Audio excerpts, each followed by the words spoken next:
कशी हुज्जत घातली तिने? माझी ॲक्चुअली तब्येत खूप खराब झाली होती. म्हणजे मला चक्कर येत होती. म्हणून मी त्या डोंगरपाड्याचे UPSCमध्ये गेले, आयुष्मान आरोग्य केंद्रात, की म्हणजे दुपारचा वेळ होता. दुसरं कुठले प्रायव्हेट जे काही पण डॉक्टर्स नव्हते म्हणून मी तिकडे गेले. तर तिकडे गेल्यानंतर त्या तिकडच्या सुरक्षा रक्षकाने म्हणजे ती पूजा मिश्रा म्हणून तिचं नाव आहे.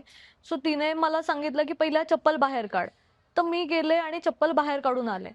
त्याच्यानंतर ती मला मला उद्धटपणे विचारतीये, की "बाबा तू काय झालं? कशाला आली आहेस?" मी सांगितलं, "मॅडम डॉक्टर कुठे आहे? आम्हाला सांगा. आम्हाला डॉक्टरांना भेटायचंय."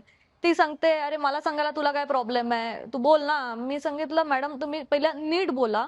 तुम्ही म्हणजे आम्ही आलोय तिथे उपचारासाठी, तर तुम्ही माझ्याशी उद्धटपणे का बोलतायत?" ती सांगते, "काय जास्त बोलायचं नाही आणि इथून निघ." मला सांगते. "आता आली आहे ना तशी उलट्या पायाने परत जा, निघ."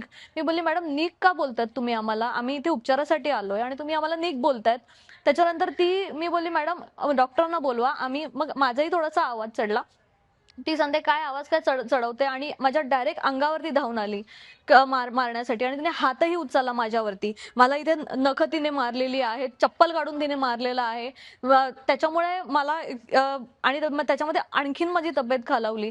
त्याच्यानंतर मग सर्व तिकडचे डॉक्टर वगैरे आले आणि तिला नंतर त्यांनी आवरलं आणि मग कुठे तेव्हा ती शांत झाली. आता हे या रुग्णालयामध्ये जर म्हणजे माझ्यासारखी व्यक्ती तिकडे जाणार आणि तिकडे उपचारासाठी गेल्यानंतर ही अशी वागणूक मिळत असेल, तर सर्वसामान्य नागरिकांना कशी वागणूक मिळत असेल तिकडे? तर ह्याच्यावरती आता मला तरी प्रश्नचिन्ह उभं राहतंय. महाराष्ट्रातील सर्व बातम्यांचे विश्वासार्ह व्यासपीठ. सकाळच्या सर्व सोशल मीडिया प्लॅटफॉर्मला लाईक, फॉलो आणि सबस्क्राईब करा. तसंच सर्व नोटिफिकेशनसाठी बेल आयकॉन प्रेस करायला विसरू नका.